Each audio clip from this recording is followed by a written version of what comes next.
Narinig mo kung ba't ayaw ko pumayag. Ash, komplikado na ang sitwasyon natin. Huwag na natin palalain pa. Pero test lang naman po yun eh. Malalaman naman po natin kung match ba o hindi. Wala naman pong operation eh. No, hindi yun basta test lang. Kukunan ka nila ng dugo. Ngayon kapag nag-match yun, guguluhin nila yung katawan mo. Magkakaroon ng extraction, magpapasok sila ng mga bagay at kukunin sa loob ng katawan mo. Pa, hindi naman po ako natatakot eh. Ako anak yung natatakot. Kahit sabihin pa nila safe yun, hindi naman sigurado yun eh. Tsaka hindi ko kontrolado yun. At ako, hindi ko mapapatawad yung sarili ko kapag nagkaroon ng komplikasyon.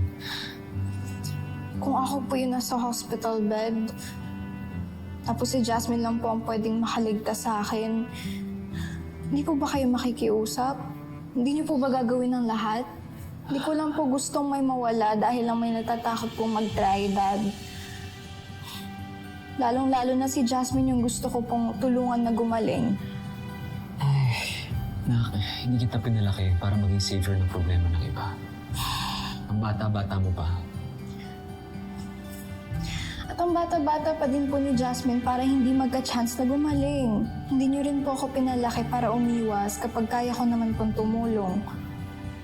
Pero bilang magulang mo, hindi kita hahayaang pumasok sa sitwasyon na pwedeng makasakit sa'yo.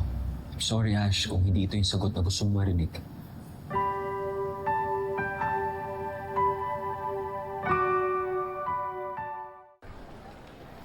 Nakiusap na ako. Pero hindi pa rin pumayag si Edward pati si Teo. Kaya kinausap ko na si Dad. Yun lang ang gagawin mo. Hindi mo pa magagawa na ikaw lang? Ginagawa ko yung kaya ko. Kaya mo ba talaga? 16 years mo tinago yung katotohanan. Ngayon na may pagkakataon ka ng bumawi, wala ka pa rin magawa. Hindi yun ganun kadali. May legal silang karapatan. Jasmine! Jasmine? Jasmine, anak! Anak! Doc! Tumawag ka na, doktor! Doc! Anak! Anak, please! Anak! Jasmine! Jasmine! Anak! Mrs. Torrecampo, excuse po, sa labas po muna tayo. Sa labas po muna. Jasmine! Sabi po muna tayo. Sige, blood pressure crashing.